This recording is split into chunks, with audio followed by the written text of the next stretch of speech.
দিল্লি থেকে একসঙ্গে 20 জন রাষ্ট্রদূত সহ মোট 27 রাষ্ট্রদূত সমবেতভাবে আমার সঙ্গে বৈঠক করার জন্য আগামী কয়েকদিনের মধ্যে ঢাকায় আসছেন।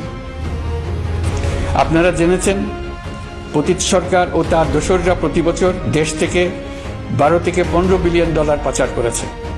দুর্নীতি বিরোধী সংস্থা ট্রান্সপারেন্সি ইন্টারন্যাশনাল বাংলাদেশ সম্প্রতি এই তথ্য দিয়েছে।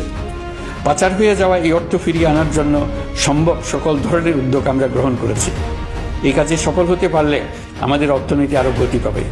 এই কাজে আমরা বিভিন্ন আন্তর্জাতিক সাহায্য সংস্থার সাহায্য দিচ্ছি। আমি ধন্যবাদ জানাতে চাই বিশ্ব নেতৃবৃন্দকেও। বাংলাদেশের এই সংকটময় সময়ে তারা প্রায় সবাই সহযোগিতার হাত বাড়িয়ে দিয়েছেন। আমি যখন সেপ্টেম্বরে জাতিসংঘের সাধারণ পরিষদের অধিবেশনে যোগ দিই, সে সময় মার্কিন যুক্তরাষ্ট্র, European Union, Canada, Italy, Holland, জাতিসংঘের মহাসচিব সহ বিশ্বের অনেক দেশের সরকার প্রধানের সঙ্গে আমার বৈঠক করার সুযোগ হয়। তারা স্বতঃস্ফূর্তভাবে আমাদের প্রতি সর্বাত্মক সহযোগিতা প্রদানের অঙ্গীকার ব্যক্ত করেছেন। নেপাল, মালদ্বীপ, পাকিস্তান সহ প্রতিবেশী বেশ কয়েকটি দেশের সরকার প্রধানের সঙ্গে আমার বৈঠক হয়েছে, যেখানে আমি সার্ককে পুনর্জীবিত করার কথা বলেছি। দেশে ফিরে আসার পর এসব দেশের রাষ্ট্রদূতগণ যারা ঢাকায় আছেন, স্বতঃপ্রবৃত্ত হয়ে আমার সঙ্গে দেখা করে তাদের সরকার প্রধানদের অঙ্গীকার পুনর্ব্যক্ত করে গেছেন। তারা সম্পূর্ণ নতুনভাবে আমাদের জন্য সহায়তার নতুন ছক তৈরি করার কাজ শুরু করেছেন। যেসব রাষ্ট্রদূত দিল্লিতে অফিস করেন, তারা দিল্লি থেকে এসে দেখা করে গেছে। ইউরোপিয়ান ইউনিয়নের 20 দেশের 20 জন রাষ্ট্রদূত দিল্লিতে থাকেন। 7 দেশের 7 রাষ্ট্রদূত ঢাকায় আছেন। দিল্লি থেকে একসঙ্গে 20 জন রাষ্ট্রদূত সহ মোট 27 রাষ্ট্রদূত সমবেতভাবে আমার সঙ্গে বৈঠক করার জন্য আগামী কয়েকদিনের মধ্যে ঢাকায় আসছেন। আগে কখনো ইউরোপিয়ান ইউনিয়নের 27 জন রাষ্ট্রদূত একত্র হয়ে সরকারের সঙ্গে আলোচনায় বসেনি। দিল্লি থেকে এই বিশাল সংখ্যক রাষ্ট্রদূত একসঙ্গে বৈঠক করার জন্য কোনোদিন আসেনি।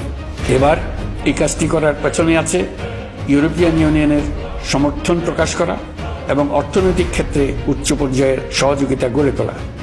ইতিমধ্যে আমার সঙ্গে দেখা করেছেন সৌদি আরব, সংযুক্ত আরব আমিরাত, ব্রাজিল, তুরস্ক, রাশিয়া, ফিনল্যান্ড, সিঙ্গাপুর, লিবিয়া সহ অনেক দেশের রাষ্ট্রদূত। দ্বিপাক্ষিক নানা সহযোগিতা সহ বাণিজ্য বিনিয়োগ বৃদ্ধির আশ্বাস তারা দিয়েছেন। বিনিয়োগকারীদের সঙ্গে এখন থেকে আমরা আলোচনা শুরু করে দিয়েছি। বিশ্বের রাষ্ট্রপুঞ্জের মজলিসে আমরা এখন সম্মানিত এবং প্রশংসিত দেশের অবস্থানে পৌঁছতে পেরেছি। এর কারণে পরাজিত শক্তি নানা কৌশল করেও তাদের দিকে দৃষ্টি আকর্ষণ করতে পারছে না। তারা নানা চেহারা নিয়ে আপনাদের প্রিয় পাত্র হবার চেষ্টা করছে।